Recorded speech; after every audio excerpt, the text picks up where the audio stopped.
Hello दोस्तों, तो मेरा नाम शुभंकर गुप्ता है और आज का जो टॉपिक है वो है ध्यान क्या है। तो पहले हम जानते हैं ध्यान की परिभाषा क्या है।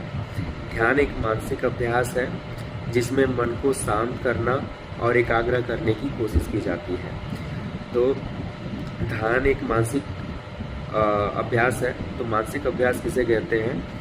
मानसिक अभ्यास बिना शारीरिक रूप से किसी काम को या शारीरिक रूप से करते समय उसकी कल्पना करना मानसिक अभ्यास है। दूसरा जो शब्द है मन को शांत करना।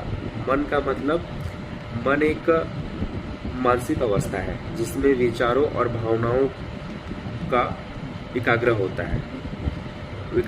है या स्रोत होता है, यानी मन के अंदर ही विचार और भावनाओं उत्पन्न होती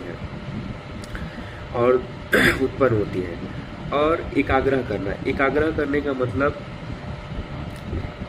एक ही विषय पर ध्यान का होना। अब हमने जाना ये ध्यान क्या है। अब ध्यान का उद्देश्य क्या है, इसका परिभाषा जान लेते हैं। तो ध्यान का उद्देश्य विचारों को नियंत्रण करना, तनाव को कम करना और जागरूकता बढ़ाना है। तो विचारों को नियंत्रण करना, विचारों का मतलब क्या?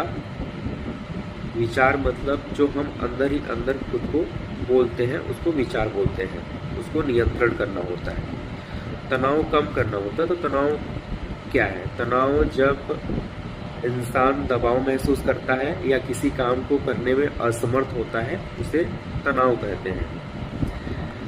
अब जागरूकता बढ़ाना होता है। तो जागरूकता का परिभाषा है किसी चीज को जानना या पता होना। अगर दूसरे शब्द में कहें इसे तो किसी चीज को सोचना, समझना, जानना।